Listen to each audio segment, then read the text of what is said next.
നമസ്കാരം. പ്രാദേശിക വാർത്തകൾ വായിക്കുന്നത് സയ്യിദ് അലി ശിഹാബ് തങ്ങൾ. പ്രധാന വാർത്തകൾ.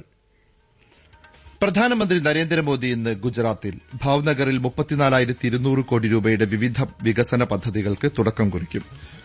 പൊതുജനങ്ങളിൽ നിന്ന് ഒരു വോട്ടും ആർക്കും ഓൺലൈനായി നീക്കം ചെയ്യാൻ സാധിക്കില്ലെന്ന് തെരഞ്ഞെടുപ്പ് കമ്മീഷൻ. സംസ്ഥാനത്ത് തീവ്ര വോട്ടർ പട്ടിക പരിഷ്കരണം നടപ്പാക്കുന്നതുമായി ബന്ധപ്പെട്ട് രാഷ്ട്രീയ പാർട്ടികളുടെ യോഗം ഇന്ന് തിരുവനന്തപുരത്ത്.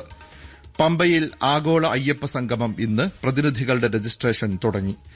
അമീബിക് മസ്തിഷ്ക ജ്വരം ലക്ഷണങ്ങളോടെ കോഴിക്കോട് മെഡിക്കൽ കോളേജിൽ പ്രവേശിപ്പിച്ച ഒരാൾ കൂടി മരിച്ചു. 3 മത്സരങ്ങളടങ്ങിയ ഇന്ത്യ ഓസ്ട്രേലിയ വനിതാ ക്രിക്കറ്റ് പരമ്പരയിലെ അവസാന മത്സരം ഇന്ന്. വാർത്തകൾ വിശദമായി. പ്രധാനമന്ത്രി നരേന്ദ്രമോദി ഇന്ന് ഗുജറാത്തിൽ സമുദ്ര സേ സമൃദ്ധി പരിപാടിയിൽ പങ്കെടുക്കും. ഭാവ്നഗറിൽ 34,200 കോടി രൂപയുടെ വിവിധ വികസന പദ്ധതികളുടെ ഉദ്ഘാടനവും തറക്കല്ലിടലും പ്രധാനമന്ത്രി നിർവഹിക്കും. തുടർന്ന് നടക്കുന്ന സമ്മേളനത്തെ മോദി അഭിസംബോധന ചെയ്യും. Desk report. ഉച്ചകഴിഞ്ഞ് ലോത്തറിലെ ദേശീയ സമുദ്ര പൈതൃക സമുച്ചയം സന്ദർശിക്കുന്ന പ്രധാനമന്ത്രി സമുദ്രമേഖലയുമായി ബന്ധപ്പെട്ട 7,870 കോടി രൂപയുടെ വിവിധ വികസന പദ്ധതികൾ ഉദ്ഘാടനം ചെയ്യുകയും തറക്കല്ലിടുകയും ചെയ്യും. ഇന്ദിരാ ഡോക്കിൽ മുംബൈ അന്താരാഷ്ട്ര ക്രൂയിസ് ടെർമിനൽ മോദി ഉദ്ഘാടനം ചെയ്യും. ശ്യാമപ്രസാദ് മുഖർജി തുറമുഖത്ത് പുതിയ കണ്ടെയ്നർ ടെർമിനലും അനുബന്ധ സൌകര്യങ്ങളും, പാരദ്വീപ് തുറമുഖത്ത് പുതിയ കണ്ടെയ്നർ ബെർത്തും, എന്നോറിലെ കാമരാജർ തുറമുഖത്ത് അഗ്നിശമന സൌകര്യങ്ങൾ, ആധുനിക റോഡ് കണക്ടിവിറ്റി എന്നിവയുടെ തറക്കല്ലിടലും പ്രധാനമന്ത്രി നിർവഹിക്കും. കാണ്ടിലയിലെ ദീൻദയാൽ തുറമുഖത്ത് multipurpose cargo berth, green bio methanol plant, പട്നയിലെയും വാരണസിയിലെയും കപ്പൽ നന്നാക്കൽ സൌകര്യങ്ങൾ എന്നിവയും പ്രധാനമന്ത്രി ഉദ്ഘാടനം ചെയ്യും. പ്രധാനമന്ത്രിയുടെ ഉപഹാരങ്ങളുടെ ഈ ലേലത്തിൽ ദക്ഷിണേന്ത്യൻ സംസ്ഥാനങ്ങളിൽ നിന്ന് 100-ലധികം ഇനങ്ങൾ ഇത്തവണ ഉൾപ്പെട്ടതായി കേന്ദ്ര സാംസ്കാരിക മന്ത്രാലയം അറിയിച്ചു. കേരളത്തിൽ നിന്ന് 15 ഇനങ്ങളും കർണാടകയിൽ നിന്ന് 22ഉം തമിഴ്നാട്ടിൽ നിന്ന് 29ഉം ആന്ധ്രാപ്രദേശിൽ നിന്ന് 27ഉം തെലങ്കാനയിൽ നിന്ന് 7 ഇനങ്ങളുമാണ് ലേലത്തിനായി നൽകിയത്. രാജ്യത്തിന്റെ വിവിധ ഭാഗങ്ങളിൽ നിന്ന് 1,300-ലധികം ഇനങ്ങൾ ഇത്തവണ ലേലത്തിൽ ഉൾപ്പെടുത്തിയിട്ടുണ്ട്. pmmomentos.gov.in എന്ന വെബ്സൈറ്റിൽ ഒക്ടോബർ 2 വരെയാണ് ഈ ലേലം. പൊതുജനങ്ങളിൽ നിന്ന് ഒരു വോട്ടും ആർക്കും ഓൺലൈനായി നീക്കം ചെയ്യാൻ സാധിക്കില്ലെന്ന് തെരഞ്ഞെടുപ്പ് കമ്മീഷൻ വ്യക്തമാക്കി. 1960-ലെ വോട്ടർമാരുടെ രജിസ്ട്രേഷൻ നിയമമനുസരിച്ച് വോട്ട് നീക്കം ചെയ്യുന്നതിന് മുമ്പ് നോട്ടീസ് അയച്ച് ആ വ്യക്തിയുടെ ഭാഗം കേൾക്കുമെന്നും കമ്മീഷൻ പ്രസ്താവനയിൽ അറിയിച്ചു. 2023-ൽ കർണാടകയിലെ അലന്ത് നിയമസഭാ മണ്ഡലത്തിൽ വോട്ടുകൾ നീക്കം ചെയ്യാൻ ചില ശ്രമങ്ങൾ നടന്നിരുന്നു. എന്നാൽ നീക്കം വിജയിച്ചില്ല. സംശയാസ്പദമായ സാഹചര്യം കണക്കിലെടുത്ത് തെരഞ്ഞെടുപ്പ് കമ്മീഷൻ പരിശോധിച്ച് എഫ്ഐആർ രജിസ്റ്റർ ചെയ്തതായും കമ്മീഷൻ വ്യക്തമാക്കി. സംസ്ഥാനത്ത് തീവ്ര വോട്ടർ പട്ടിക പരിഷ്കരണം നടപ്പാക്കുന്നതുമായി ബന്ധപ്പെട്ട് രാഷ്ട്രീയ പാർട്ടികളുടെ യോഗം ഇന്ന് തിരുവനന്തപുരത്ത്. മുഖ്യ തെരഞ്ഞെടുപ്പ് ഓഫീസറുടെ നേതൃത്വത്തിൽ രാവിലെ 11 മണിക്കാണ് യോഗം. അംഗീകൃത രാഷ്ട്രീയ പാർട്ടികളാണ് യോഗത്തിൽ പങ്കെടുക്കുന്നത്. പൊതുസേവനവും സൽഭരണവും ലക്ഷ്യമിട്ട് പ്രധാനമന്ത്രി നരേന്ദ്രമോദിയുടെ നേതൃത്വത്തിൽ കേന്ദ്ര ഗവൺമെന്റ് നടപ്പാക്കി വരുന്ന പരിഷ്കരണ നയങ്ങൾ രാജ്യത്ത് സുപ്രധാന മാറ്റങ്ങൾക്ക് വഴി തുറക്കുന്നു. വികസനവും പരിവർത്തനവും ഉറപ്പാക്കുന്ന പദ്ധതിയിലൂടെ രാജ്യത്തുടനീളം ഓരോ കുടുംബത്തെയും സംരക്ഷിക്കുന്നതിന് ഇൻഷുറൻസ് പരിരക്ഷ എങ്ങനെ വിപുലീകരിച്ചുവെന്ന് ആകാശവാണിയുടെ സേവാ പർവ് പരമ്പരയിൽ വിശദീകരിക്കുന്നു.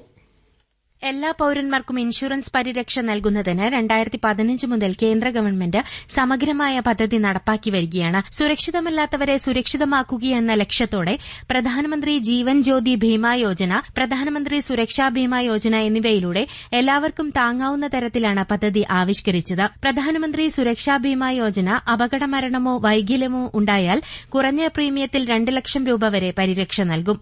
ഏതെങ്കിലും കാരണത്താൽ മരണം സംഭവിച്ചാൽ കുറഞ്ഞ പ്രീമിയത്തിൽ ലൈഫ് ഇൻഷുറൻസ് പരിരക്ഷ നൽകുന്നതിനാണ് പ്രധാനമന്ത്രി ജീവൻ ജ്യോതി ഭീമാ യോജന.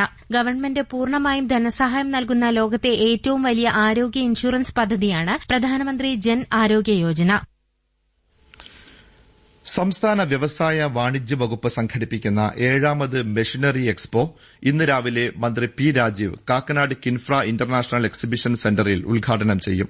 രാവിലെ 10 മുതൽ വൈകിട്ട് 6 വരെയാണ് പ്രവേശനം. 200-ലേറെ സ്റ്റാളുകളാണ് പ്രദർശനത്തിലുണ്ടാവുക. കേന്ദ്ര ഗവൺമെന്റിന്റെ PMS പദ്ധതിയുടെ പിന്തുണയോടെ സംഘടിപ്പിക്കുന്ന എക്സ്പോ ഈ മാസം 23-ന് സമാപിക്കും.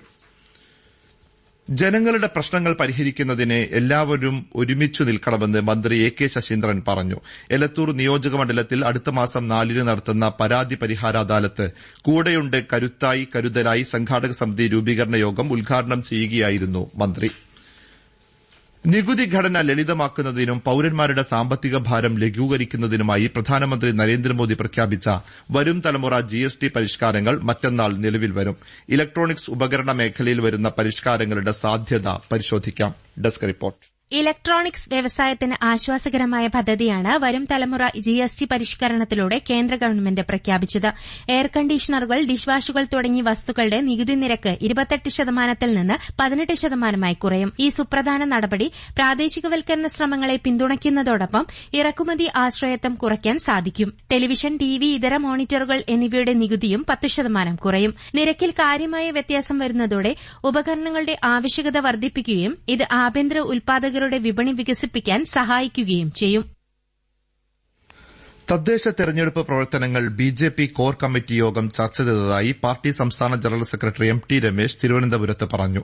എൽഡിഎഫിനും യുഡിഎഫിനും എതിരായ ജനവികാരമാകും തദ്ദേശ തെരഞ്ഞെടുപ്പിൽ ഉണ്ടാവുകയെന്ന് യോഗം വിലയിരുത്തിയതായി അദ്ദേഹം വാർത്താസമ്മേളനത്തിൽ വ്യക്തമാക്കി. പ്രാദേശിക വാർത്തകളാണ് കേൾക്കുന്നത്. തിരുവിതാംകൂർ ദേവസ്വം ബോർഡിന്റെ പ്ലാറ്റിനം ജൂബിലി ആഘോഷങ്ങളുടെ ഭാഗമായി പമ്പയിൽ ഇന്ന് ആഗോള അയ്യപ്പ സംഗമം നടത്തും. പരിപാടിയുടെ രജിസ്ട്രേഷൻ രാവിലെ തുടങ്ങി. 10 മണിക്ക് മുഖ്യമന്ത്രി പിണറായി വിജയൻ ആഗോള അയ്യപ്പ സംഗമം ഉദ്ഘാടനം ചെയ്യും. തമിഴ്നാട് മന്ത്രിമാരായ പി കെ ശേഖർ ബാബു, പളനിവേൽ ത്യാഗരാജൻ എന്നിവർക്കൊപ്പം സംസ്ഥാന മന്ത്രിമാരും സംഗമത്തിൽ പങ്കെടുക്കും. ദേവസ്വം വകുപ്പ് സെക്രട്ടറി എം ജി രാജമാണിക്യം സമീപന രേഖ അവതരിപ്പിക്കും.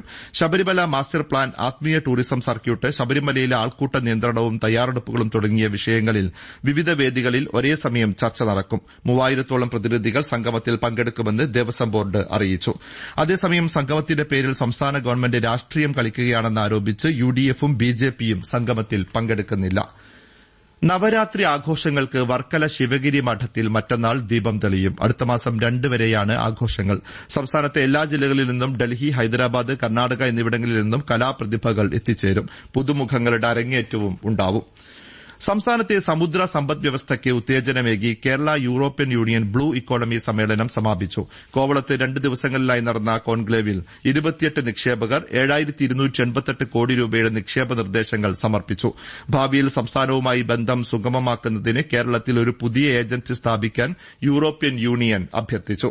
സമ്മേളനം വിജയകരമായിരുന്നുവെന്നും ഇത് ഇന്ത്യയുടെ മറ്റു ഭാഗങ്ങൾക്ക് മാതൃകയായി മാറിയെന്നും സമാപന ചടങ്ങിൽ മന്ത്രി സജി ചെറിയാൻ പറഞ്ഞു. ഈ വർഷത്തെ സ്വതന്ത്ര സോഫ്റ്റ്വെയർ ദിനാചരണം രാവിലെ 10 മുതൽ വൈകിട്ട് 4 വരെ തിരുവനന്തപുരം കൈറ്റ് ജില്ലാ ഓഫീസിൽ നടത്തും. ഉച്ചയ്ക്ക് മന്ത്രി വി ശിവൻകുട്ടി സംസ്ഥാനതല ഉദ്ഘാടനം നിർവഹിക്കും.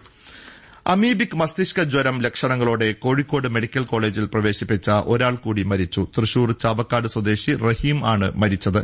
ഇതോടെ കോഴിക്കോട്ട് അമീബിക് ചികിത്സയിലിരിക്കെ മരിച്ചവരുടെ എണ്ണം 7 നിലവിൽ 9 പേരാണ് ചികിത്സയിലുള്ളത്. കണ്ണൂർ ജില്ലയിലെ കണിച്ചാർ ഗ്രാമപഞ്ചായത്തിൽ പ്രവർത്തിക്കുന്ന ലിവിംഗ് ലാബ് പദ്ധതി വിലയിരുത്തുന്നതിനായി റൂർക്കി ഐഐടിയിൽ നിന്ന് വിദഗ്ധ സംഘം കണിച്ചാറിലെത്തി. കൂടുതൽ വിവരങ്ങളുമായി ആകാശവാണി കണ്ണൂർ ജില്ലാ പ്രതിനിധി കെ ഒ ശശിധരൻ.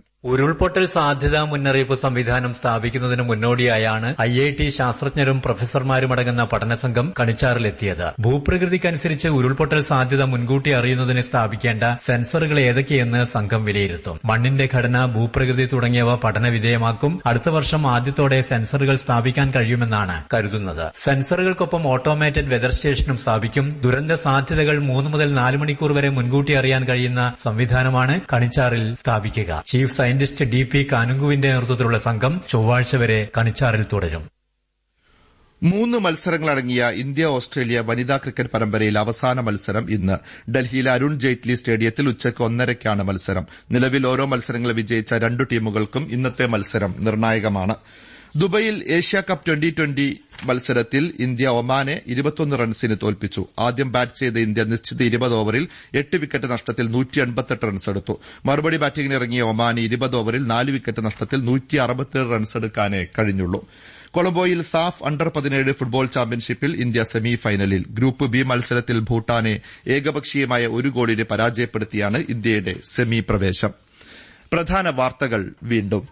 പ്രധാനമന്ത്രി നരേന്ദ്രമോദി ഇന്ന് ഗുജറാത്തിൽ ഭാവ്നഗറിൽ 34,200 കോടി രൂപയുടെ വികസന പദ്ധതികൾക്ക് അദ്ദേഹം തുടക്കം കുറിക്കും. പൊതുജനങ്ങളിൽ നിന്ന് ഒരു വോട്ടും ആർക്കും ഓൺലൈനായി നീക്കം ചെയ്യാൻ സാധിക്കില്ലെന്ന് തെരഞ്ഞെടുപ്പ് കമ്മീഷൻ. സംസ്ഥാനത്ത് തീവ്ര വോട്ടർ പട്ടിക പരിഷ്കരണം നടപ്പാക്കുന്നതുമായി ബന്ധപ്പെട്ട് രാഷ്ട്രീയ പാർട്ടികളുടെ യോഗം ഇന്ന് തിരുവനന്തപുരത്ത്. പമ്പയിൽ ആഗോള അയ്യപ്പ സംഗമം ഇന്ന്. അമീബിക് മസ്തിഷ്ക ജ്വരം ലക്ഷണങ്ങളോടെ കോഴിക്കോട് മെഡിക്കൽ കോളേജിൽ പ്രവേശിപ്പിച്ച ഒരാൾ കൂടി മരിച്ചു. 3 മത്സരങ്ങളടങ്ങിയ ഇന്ത്യ ഓസ്ട്രേലിയ വനിതാ ക്രിക്കറ്റ് പരമ്പരയിൽ അവസാന മത്സരം ഇന്ന്. പ്രാദേശിക വാർത്തകൾ